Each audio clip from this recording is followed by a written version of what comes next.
Okay, so open a course shell and find, what I would suggest is to experiment that you take a course that you're, either take a course that you're not currently using, maybe one from the past, if you have older semesters in there. If you don't, if you have an active course shell, what I would suggest, and I'll do the same thing, just pick a section. I'm using an old course just so no one's getting announcements about tests being due, or if they do, the students from the fall of 2019.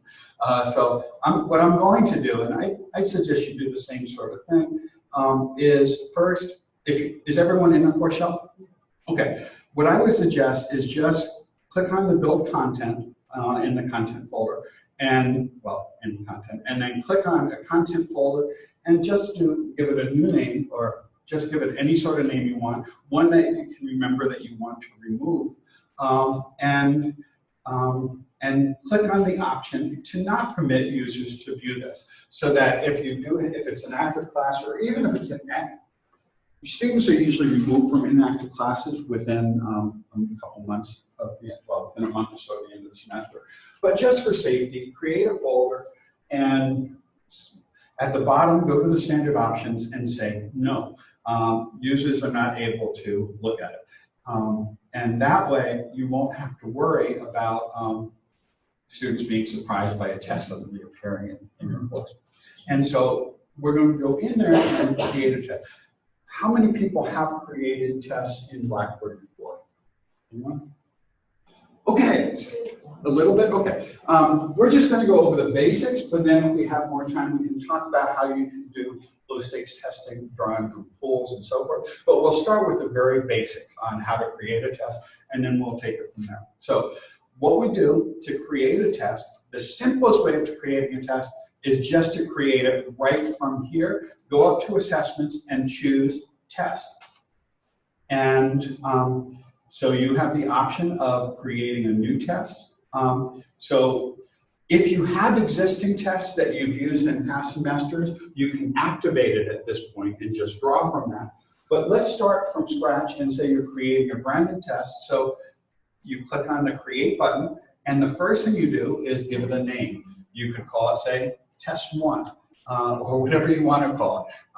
It could be a midterm, or it could be a final, or it could be, you could call it anything you want. You could call it a quiz test, you could call it a retrieval practice document, something that will make sense to you and your students.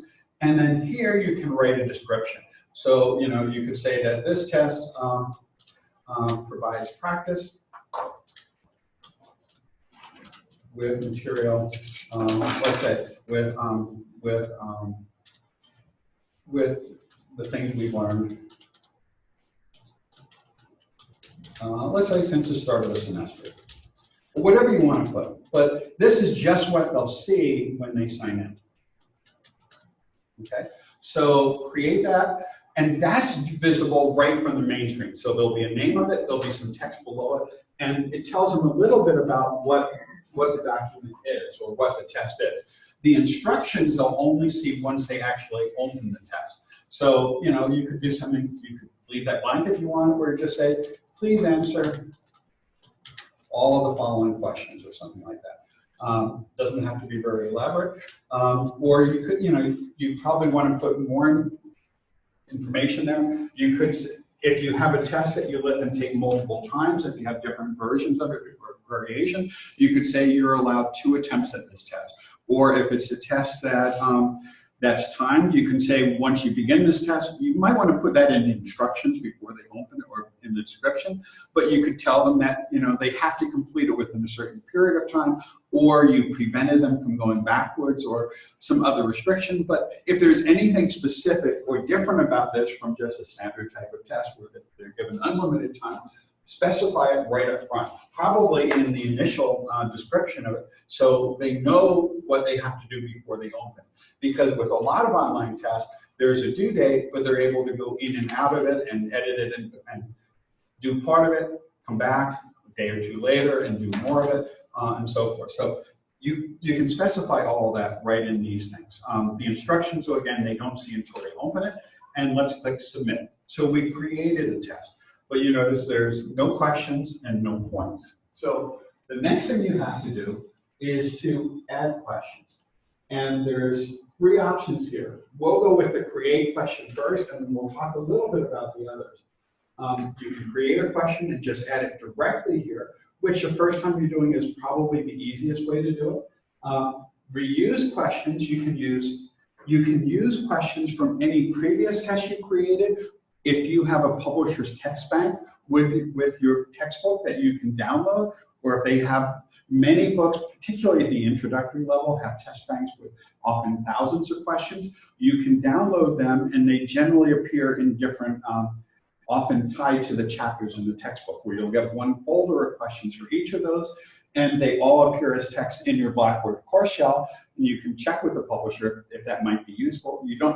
One thing you should be aware of, though, is virtually all questions in publisher text banks are out there published on the web in sites that our students are very familiar with, in Course Hero, Chegg, and other places. And you can always check that by, if you have one of those test banks, just take the question stem, do a Google search, and you'll almost certainly find it somewhere out there. So you probably don't want to use a lot of publisher questions if it's going to be a high stakes thing. If it's 0 stakes and it's just for practice, then that's fine. If it's low stakes, where they're only getting a few percent for all of the quizzes you do, then you might give them some credit just for the sake of doing it. But be aware that most publishers' test banks are generally online in one or another places within a few weeks of release of a new edition. And the same will be true with any questions you create and post online, because students get access to some of these services by posting questions with answers after they've received grades, and that gives them free access so they can get information for their other courses. So that's something to be aware of moving to online instruction. But let's say we want to create our own. And if you create your own, as long as it's not a question you've used somewhere before, you've got a whole bunch of choices. The most common type of questions, though, tend to be essay questions, file response, where students have to upload a response, which could be an image, it could be a PDF, it could be a Word document or something similar. A fill in multiple blanks is where you ask students, let's say if you give them some type of a problem and they have to compute multiple things, you could have multiple blanks where each one of them would be, say, a numeric response for some specific value. Or it could be, for example, asking them to list, I don't know, whatever you're talking about, whatever subject there is. If you want to have students come up with multiple answers, you can do that, and then you can assign how much credit they get for each one, and whether they have to answer every part correctly or whether they get partial credit for that. The calculated numeric and calculated formula are kind of similar, except there's a variable with a calculated numeric that you can then plug into equations and manipulate, if I remember correctly.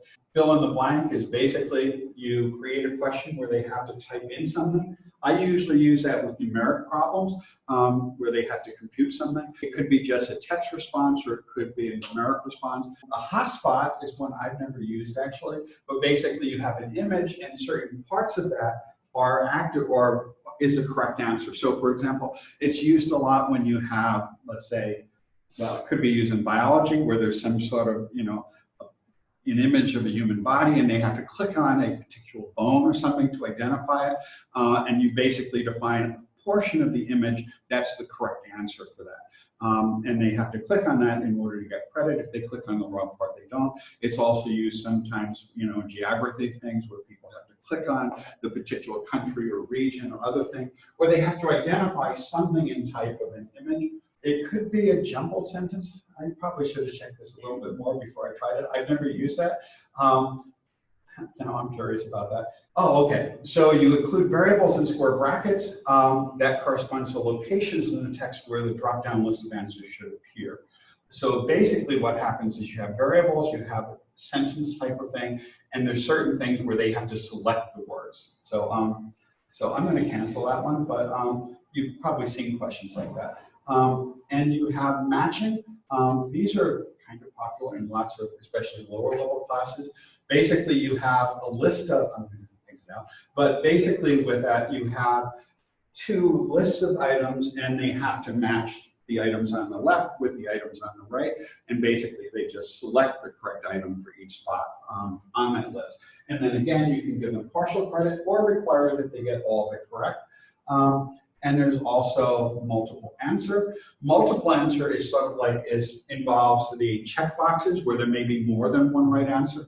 So it's like multiple choice, except it gives the option of more than one correct answer. And again, you could require them to get all the components correct, or you could give partial credit for everything they answer right and take off points for everything they answer wrong, so that it's based on what proportion of the things they do correctly.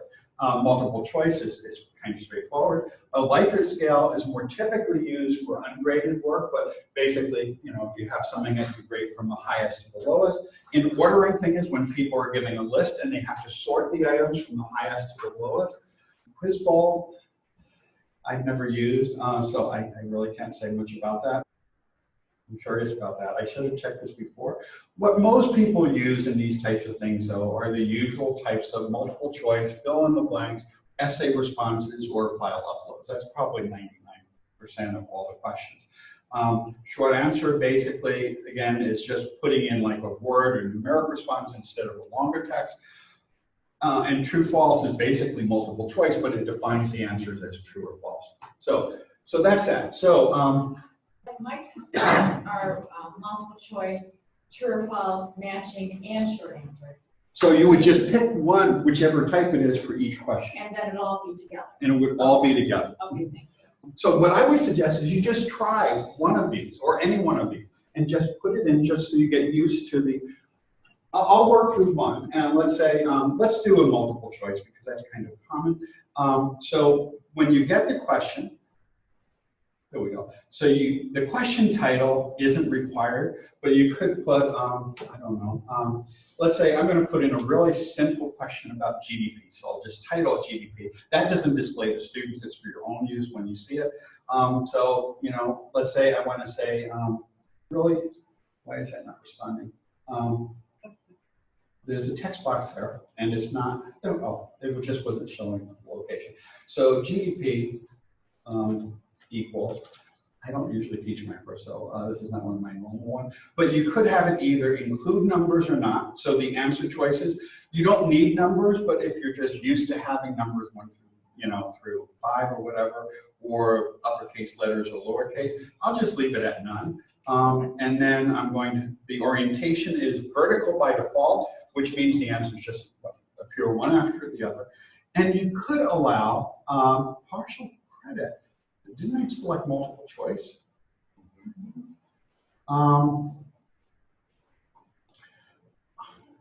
With partial credit, I would think it's, okay, so the partial credit option for multiple, this is a relatively new feature. This wasn't there the last time I looked at this.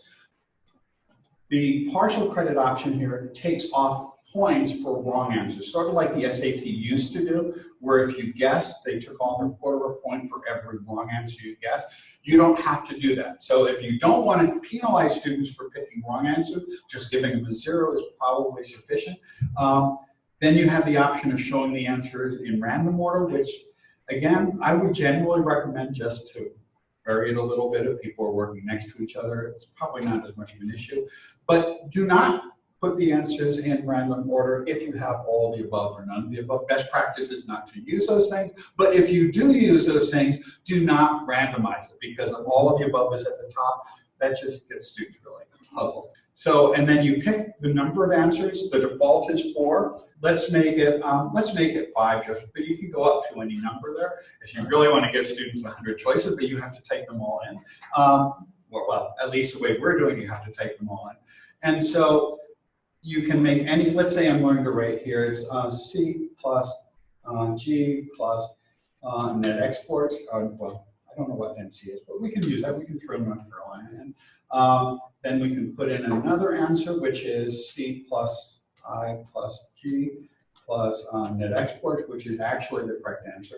And you mark the correct answer just by putting that little checkbox next to it. And then you put in answer 3. And then we can put, let's say, YD minus T. And these would all be terms they recognize. Again, this is not a very high-level question, but and let's say NNP minus the capital consumption allowance, let's say, and I shouldn't have picked 5, but and then let's say C plus S minus T, consumption, savings, taxes. And then you could just simply leave it like that and click submit, and it's done. But you also have options of adding, adding feedback as well. But right now, this is the basics right here. And the only other thing you have to do is add the number of points. So however you do it, you pick the number of points per question. It could just be 1 because ultimately you're going to measure it as a percentage of the total score. If you want to put in 25 questions where they each are worth 4 points, you can pick whatever you want because you can always express the grade in the gradebook as a percentage. But let's say I'm just going to make this equal to 1. But there's a question, there's a correct answer, and that's the first question. And basically it just stores it as a and this would be generated with a random ordering of the answers. And the other thing, when we finish this, once you have a number of questions, you have some options for the test as a whole, where you can set to randomize the order of the questions. You can set to do it 1 question at a time with no backtracking, and we'll get to all that. But just experiment with a few question types now, and then maybe 2 or 3 question types, just so you get comfortable with it. And what I'm wondering is, with all the quizzes I created in the past, and there's also question settings. That's where it is. And in the question settings, you can also give feedback for individual answers if you want to. And if you're going to do something that's primarily formative, that's a really good thing to do, where you give feedback explaining why the question is correct or incorrect and so forth. And then you can choose what you display later. So just throw a few questions, 2 or 3 questions in there. And here you notice when you go to the question settings, you've got more options. In particular, you can choose images, files, or web links to give responses. So you could link to resources to help students understand things. And again, with formative assessments, that's really useful. If they get it wrong, you could send them out to a website. It could be even if you're using an e-text, it could be a portion of the textbook. It could be to a YouTube video, which explains the concept. It could be, because there's a lot of good crash course videos in some disciplines. There's the Khan Academy videos, which often contain some basic stuff in many areas. And you can do that to the answers or to the specific feedback. And the other thing is you can choose metadata. I would probably not do that when I was doing this as a test. I'd probably do it as a test bank where you put lots of questions together. But one thing I've done in my large class is I put together several thousand questions and I tagged them all. I had learning objectives for each module, and then I had sub-objectives within the module, the subtopics that were part of that. I tagged each of those with basically I had a module which was the first number, then I had dot something which corresponded to the learning objectives within that. So then what I did is I created random pools of questions which would randomly draw, say, 1 out of 50 questions or 1 or 2 out of 100 questions. And each student would get 1 of those 2 corresponding to that learning objective. So you can sort the questions. If you really want to spend a lot of time on this, and I did at one point, you can tag them all and then sort and draw on the questions based on how they're all tagged, which again, you probably don't want to do this semester. But if I teach a class with up to 400 students, and I want to have lots of choices in their questions. And one thing you can always do, and Casey Raymond has done a few workshops on this, we have video recordings of it, but one thing that he's done is he's worked on a way of doing this using a spreadsheet. You can upload questions from a spreadsheet, and what he's done is he's used randomization within the spreadsheet to generate all the questions and the correct answers and the incorrect answers. So they all have the basic format, but if you generate, say, 100 questions and students get 1 of those, it's going to be really hard for them to find that particular question uploaded by some other student on the web and the answer. So they kind of are forced to do those types of numeric questions themselves. But so that's a relatively quick and easy way of getting hundreds of variations of the same concepts at least. Okay, and so this allows you again to search for other things, but we will we'll just submit that one question or there, and we now have a test consisting of one question. Let's say we want to throw in a multiple answer. Here you got some options, and let's say the correct answer is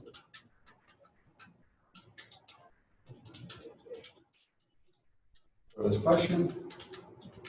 And let's suppose, we'll make it really simple so I don't have to spend a lot of time typing.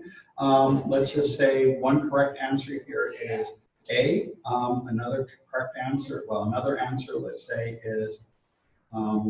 is 25 or 35, and another one, we can throw it in as 42 because it's been around for 42 years now, since it was published. And let's say we have just a random collection of letters. And then what we can do is, let's suppose the correct answer is, either, I thought I typed something out. Let's say this is correct, but so is 35. So those are the two correct answers. And then you type submit, and then you get to do a little bit more. You notice now, because I turned on the extended feedback, there's feedback options for each answer. So if you chose to, you can put those fields in, and when you give students feedback, they have the option of, well, I'm sorry, you have the option of what to show them. You can set the feedback so they get it when they immediately submit it, after all of them are graded, or after a certain date. So if you're using due dates and you're doing something informative, and if you're allowing multiple attempts, you probably don't want to give them much feedback until the ending date has passed, or in case they get the same question again. And here you can specify the categories, the topics, keywords, and so forth, which you could then use later to sort questions. And I'm going to click submit. But there's a few things you can do in this question now. And again, I don't want to make it, let's say I want to make this one 4 points. And again, you can, if you're doing essay questions, some will be simple, some will be more, so you can vary the weight on each question.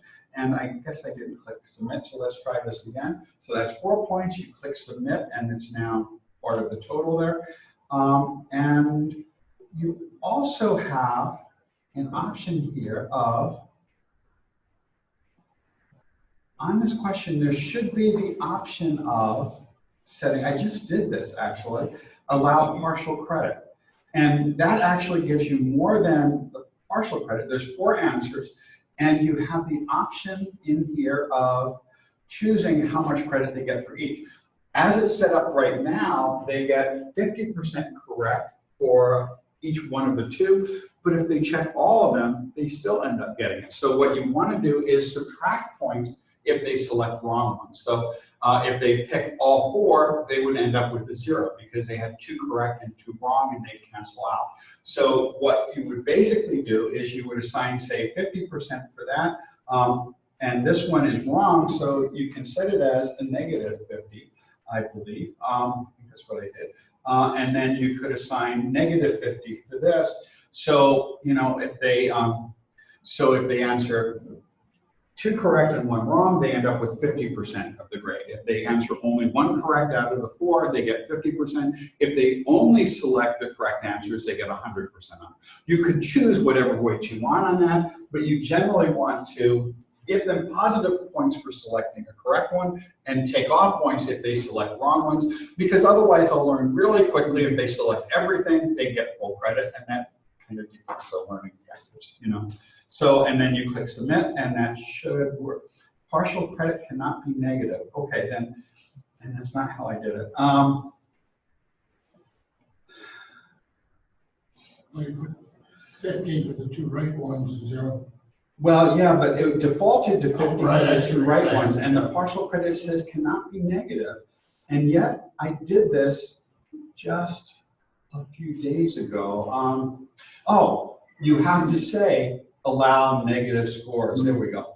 So you have to enable that in order to be able to take points off for the incorrect response, because otherwise it's only giving partial credit when you answer it correctly. So that's something you probably want to do. But you generally would probably not give them a negative overall score for the question. So if there's 2 correct and 2 incorrect, and they pick the incorrect answers and ignore the correct ones, you probably don't want to subtract subtract the full value of the question. So what people will normally do is not allow a negative overall score, but you could if you wanted to. But then you might end up with a test score where the average is negative, and that's just kind of mean, you know. So what you probably would do is not check the box for allowing a negative overall score. Okay. Now you notice I've been fumbling here a bit because I haven't used this as much recently as I should have been, because well. It's okay. Because I've been doing some other things. But the main point is, the main point is you can play with this, get it to work, put together a test, take it yourself from the student view, and if it's not working the way it's supposed to, go in and fiddle with it until it works. John, I was playing around, a lot of my quizzes have 10 questions, and then they have 12 to 15 choices down below. So they would have to choose one of the choices down below, A, B, C, D, E. Put in the, I couldn't get it working. Oh, so you had more choices than you had options? Yeah, but the choices are down below quiz, I'm handing, and the paper that, you know, their questions are up at top, and the choices are down below, and they have to pick one of the choices down below. For multiple questions that put all the answers below? Yeah. I've never seen that. Questions up above and all the, instead of 4 for each, I give them 12 to 15 choices down below, and they have to pick one of those to match. Now I can repeat those 12 to 15 for every question, but, you know. Once you specify the number, it defaults to that, but you can change that again. So let's say if you put in, so if you do have a question with multiple responses, let's say for multiple choice, what you would do is you would just go in the next time and it will repeat the number of questions, I believe, but all you have to do is go in and change the number right here. Is that the issue? So if you have 3 Yeah, but then I have answers, to paste in the 12 to 15 with each question. you shouldn't have to. No? It should only be the number of responses there if it's multiple choice or multiple select or something similar. Okay, I'll try that again. So I'm not sure. But Anyway. does everyone have at least a couple of questions here? At least a couple of questions in? Well, I know that my course is already, all my content is into Blackboard. So I think it's just a matter of pulling and creating. Oh, so yeah, we'll go through that next. But let's go through the actual process. Once you put all your questions in, you would just click submit and then, I didn't put any values in because I just did a multiple choice thing here because I was just demonstrating that. Or, you know, if you put in something and you decide you don't want it, you could just click remove and then gets rid of it. So now let's suppose we want to click submit. And what did I do? Did I create another one? It looks like I did. Okay, so what I'm going to do here again is go to this question and just click delete, which I can do from the top here. So I've got 3 answers here, which I had just changed. So I'm going to go to the question and delete it. I guess you have to finish creating it before you can delete it. That doesn't seem right. Let's cancel. So we should be able to cancel that question. There we go. So I have 3 questions in here, which are worth a total of 10 points because I specified, I think it was 3, 3, and 4. And so once you've done this, the next thing you need to do is to go and create the test. Well, you actually have a test here, but we're going to exit right out of here. We're going to click OK, and we've just created a test that has 30 possible points. We're going to submit this. It puts it right here. It adds it to your test folder. So it's now selecting the test you just created, and you click submit, and there's the test. The next thing you do is you set the test options. We already gave it a name initially. You can choose a color if you want to use different color for different types of things. Make sure you have enough contrast for accessibility. But and this is what, again, appears on the screen. This was all created before. Now you have some options. You can show the instructions to students before they begin the test or not, depending on whether you, anything that they should know before they make a decision to start the test should be in probably the description. But if you also want to give them some more instructions within it, you have the option of letting students see that before they actually start the test or see any of the questions. And then you can choose to make the test open in a new window. I'm not sure there's really any advantage to that. That was often used when you had a lockdown browser of some type, so that it would lock down the browser when they were in if you were using responders or something else. That probably doesn't matter a whole lot, but these are probably the most important things. Once you finish the test and you're sure it's working the way you want it to, you would then click on the yes button to make the test available, and you might also choose to click on the add a new announcement for the test, because that will automatically put an announcement in saying that a new test has been added. That will show up in the students' announcements in the course, and it will also generally go to their email, and they'll get notification that a new test has been posted. Otherwise, it'll be there, but they won't get that notification. You could choose to do that manually if you want. And here, if you set it up where you have test pools, where they have multiple attempts, you can do that. And this would not be a very good test as it's structured to allow multiple attempts. But let's say I want to allow, say, 2 attempts. Just to show you how you do that, if you had different versions with some randomization, you would then choose how you want the grade to be determined. So you could choose to take the highest grade of their attempts, however many there are. And by the way, you also have the option of, if we scroll down a little bit further, you also have the option here of allowing unlimited attempts. So you could allow as many attempts as you want. And if you're drawing from a pool with thousands of questions, or at least hundreds of questions, then unlimited attempts might not be unreasonable, especially if it's set up for a practice quiz or formative purposes. So if you have a big test bank, you could even just randomly draw questions from each chapter and let students practice that before a final exam. And it could be worth 0 credit, or it could be worth 1% of their grade, but it gives them more retrieval practice. And this is something I did in my intro class when I had, up until this year, about 8,000 questions that I drew on, and I let students take the quizzes as many times as they wanted, and I chose the option. It was only worth 10% of their grade, but there were multiple ones of these in each week, basically, that they had to complete, and I kept the highest grade, and I left it open all semester so they could go back and they could keep working on it. So, and for 10% of the grade, it's not going to make much of a difference whether they get a 0 or 100 on that part, but by letting them get the retrieval practice over and over again, it lets them attain, it's basically a mastery learning type approach. But you probably don't want to write thousands of questions right now. But if you have a test bank that you can access, you could do some of that. But in any case, it's not a bad practice to think about. What I've always done in general is just use the highest grade. You also have the option of using the lowest grade if you want to be really mean. I'm not sure why anyone would do that other than to make sure people do, that they take the attempt seriously so that they don't score. But that would just be a really bad thing to do, I think. The first graded attempt could be done if you want. Some people, for example, I know Casey with the questions he does, he has them do the questions for a grade, but then he creates another version of the test where they can go back and take it any number of times. So if you want them to take the test really seriously on the first attempt and prepare for it, you might choose the first graded attempt and then let them go back and practice on it before future tests or other things.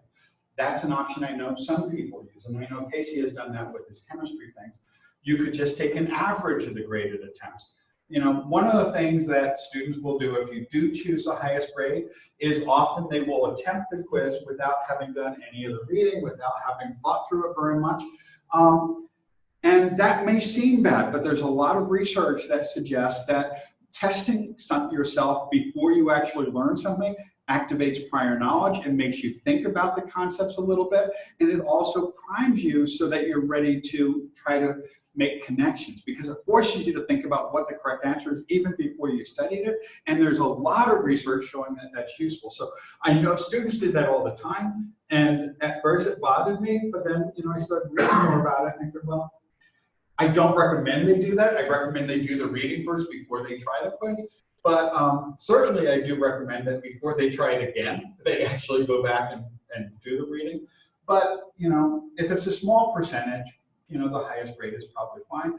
The average is a good way of encouraging people to use it multiple times. But again, if you're just going to do a test where they have to do something as a one-time attempt, just leave this set at the, just uncheck this box, then they can only take it once and it'll go directly into the gradebook. Now, the other thing you can do is choose when it displayed. You can choose a timer if you want. If you really want to deter students from using the various academic dishonesty sites where they pay a certain amount each month, they can post questions and then someone will give them the answer, you know, in return for their monthly fee. And there's a lot of sites out there. Course Hero and Chegg are probably the two biggest ones. You know, if you give them a whole week, I usually do, but I keep these types of tests relatively low stakes. But if you do give them a lot of time, it gives them a lot more time to pay someone to answer the questions for them. And again, one of those, Course Hero in particular works by having students upload other tests, and if they upload a certain number of pages of content, they get a month free, where they can ask other people for responses and see what other people have posted. You know, that's a separate issue, but you know, be aware that online content is widely available online. So you have the option of forcing completion, where you could say that they have an hour to do this or a half an hour to do that, and then if they haven't completed it by the end of that, it will automatically submit whatever they have. That's one way to avoid that type of joint action, you know, or using the online dishonesty sites if you're pressuring students for time. It does add pressure and stress. If you have students who need extended time, that's not an ideal solution, but you can get around that by creating a group for students who have that, and then basically they would get a different version. So you would you'd create two versions of the test, one with whatever the standard assignment is, and another one with twice the assignment, and you could place students in those groups where you could make the groups invisible so other people you wouldn't be revealing individuals' restrictions. I generally don't do it because I know there have been so many times when I've sat down to start something and I've had 5 or 6 people come in, or emails or phone calls have come up, and when students are working at home, you know, some of them have children in the house, sometimes they have friends or relatives, sometimes the network will go down. So, you know, be aware that if you do put in a time restriction, you're going to get lots of emails potentially from students saying that, you know, they were working on it and then their parents called, or then, or the network went down, or they accidentally opened it and then they watched a movie and then they went back to it and it was closed and they got a 0 on it. You also have options about when you release it. So you could either release it immediately, you could, you know, pick the date and time when it opens, so you could schedule everything for the rest of the semester and have it automatically open at a certain date and time and automatically close. I generally don't automatically close things because I want students to be able to go back and review things once they've done them. You can password protect it to require a password to access the test. That's sometimes used if you're going to do this in a face-to-face environment, which is not the situation we're going to be in. But if you have a group of people you want to take it in one room with maybe lockdown browsers or something, you could require a password that you post up on the screen, and then the students would have to sneak a cell phone to text the number to someone who's outside so that they could access it. You know, but generally, the password protection is kind of unusual. And this is where you would create different versions for exceptions with different timelines if you wanted to. And this is the more important thing probably, where if you want the work to be done by a specific date, I generally do that in my large classes particularly, just because, you know, it's kind of important that students don't fall too far behind. But you can always relax that for individuals if you wanted to, but you can put in the date and time. You can just pick the date from the calendar. Let's say it's due next week. The default 11:59 is end of day.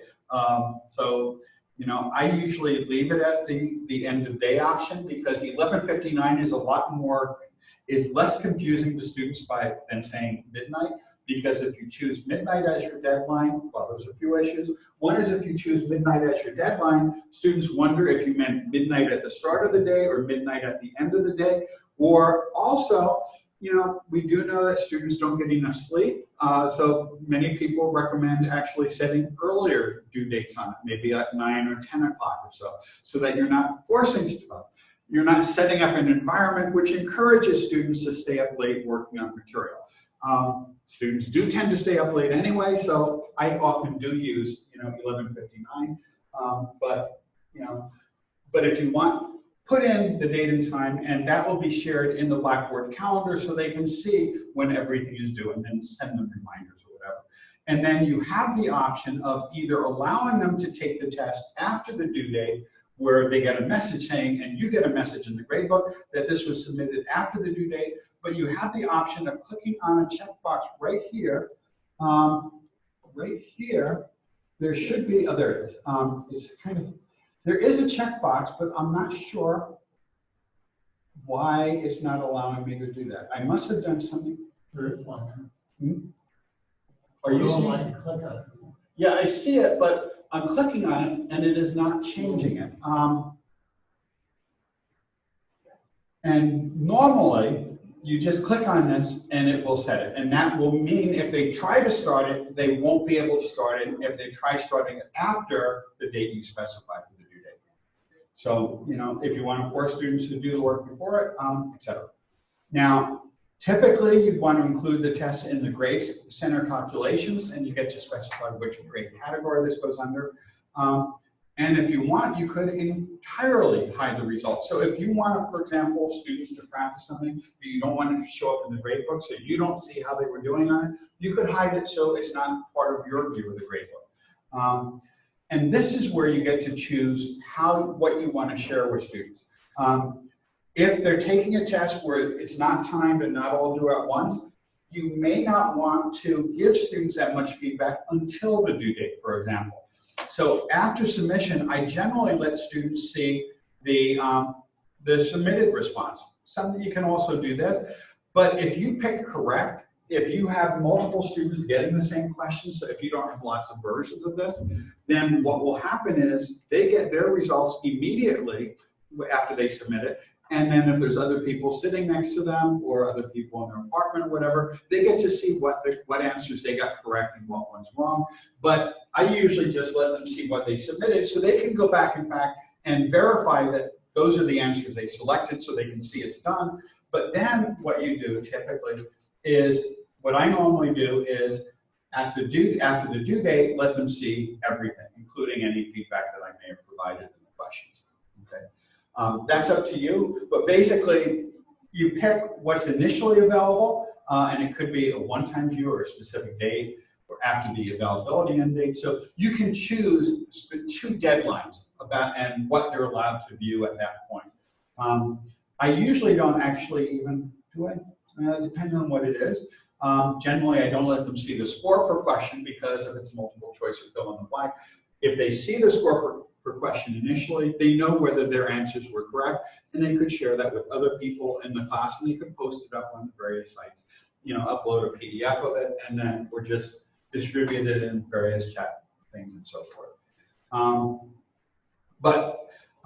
And then you can choose the test to be presented all at once. You could do it one question at a time, where they only see one question and they can't get the whole test on one page. A lot of people do that to try to discourage, again, the copying and pasting and sharing. And if you really want to be, if you want to be more restrictive on this, you could prohibit backtracking so that once they answer a question, they're not allowed to go back and see it again or do it again. I don't do that, but many people do because, again, it makes it a little harder for them to share results, if multiple people are doing it at once. And what I usually do also is I randomize the question order so that it's not going to look the same on other people's screens if they just happen to be working besides each other. But that's up, that's up to you. And then once you're done, you just click submit, and now there's a test with a given date. It's still hidden from students because it's in a hidden folder and because I did not activate the option to make it visible to students. But when you're ready to release it after you created it, then you would make it visible for students, or you could hide its visibility until a specific date and time. Does that make sense? Okay, so the other things is, let's say if we wanted to go over for, in here on assessments, we could create a brand new test. And now, just to show you a little bit how you do it before, we're going to create a new test, and let's say this is test 2. And what we're going to do here is I'll just submit that, and then I'm going to reuse a question, and I'm going to find a question here. And the questions would be, if I go to test, I have test 1 here. So I'm going to look there, and there's a list of all the questions I have in that block. Okay, so if you want to reuse any of the questions you've used before, or if they're in a test bank that was uploaded from a publisher's pool, you know, from a Blackboard cartridge from a publisher, you could just pick all the ones you want and then upload them into that test. And so, so that would be, and then there's a submit button. There's a submit button.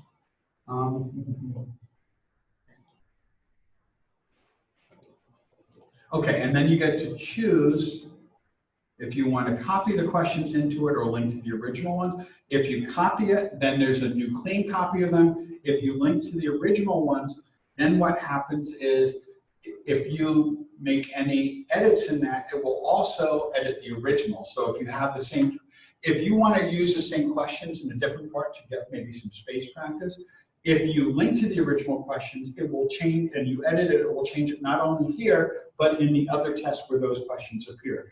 If you copy them, it creates a new instance of all the questions, which then could be edited separately. So if you wanted to do different versions of it, copying would be a little bit better.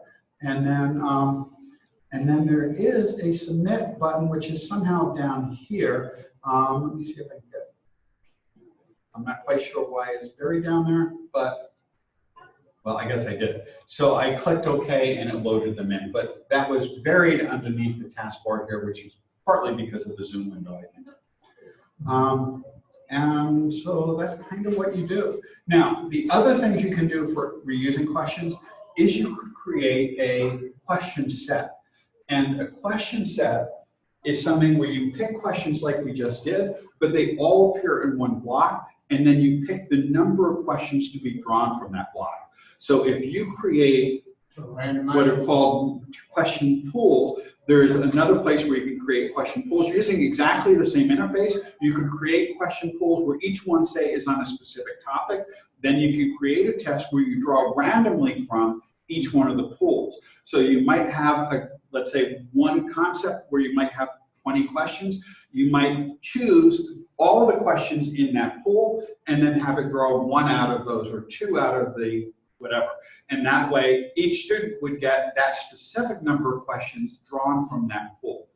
Again, you know, if this is your first time doing it and you're just putting something together for the rest of the semester, you may not want to do this, but if it's something you're going to reuse, and if you want to use for formative feedback, that's a really effective way of doing it. And that's what I've generally done by taking publishers' questions as well as old questions. One of the reasons I haven't done this recently is I had all these questions I created. I switched to a new textbook. I pulled in all those questions. I had about 4,000 questions I had written. And basically, I just selected them based on the criteria for each pool. And then I drew a certain number of questions from each of those pools in each of the tests. So I haven't actually created that many new questions in the last couple of years. But I am creating some in another class, so there's really no excuse for not knowing how to do those things. Now, uploading questions is when you have all the questions in a spreadsheet where there's a different column for say, the questions. You specify the type of question, you put in the question stem in the next cell going out across the row, you put in each of the answers, I believe you use an asterisk to flag the correct answer, and then you put in the number of points. There's a format that's available where basically you can take a question and put it as a row of the spreadsheet, and then if you want to create lots of variation, you can just copy that down into the next one and maybe randomize the values where it's, you know, if it's, that's one way of getting algorithmic questions without using their built-in tools for that, where you can then randomize the questions, and then for the correct answer for a fill-in-the-blank, say, you can use a formula based on the specific parameter values that are in those random cells, where you specify the range of the cells. So that's a good way of getting a lot of questions generated that will be different for each student who attempts it. Yes. Can you upload a Word document? I wish you could. No, that was something available in Angel, and I don't believe it's available in Blackboard. I may be wrong. I know people have been complaining about that in Blackboard for a very, very long time. And You can let's copy see. and paste. You can copy and paste, yeah. So you can do Word. Yeah, you can copy and paste. See, let's just see, let's browse and see what it's looking for. Well, it's saying looking for all questions. So when I last looked into this, the only thing it would read were CSV files or Excel files. But let's just do a quick search just to see. So import Blackboard learner questions. And so this is looking like cells.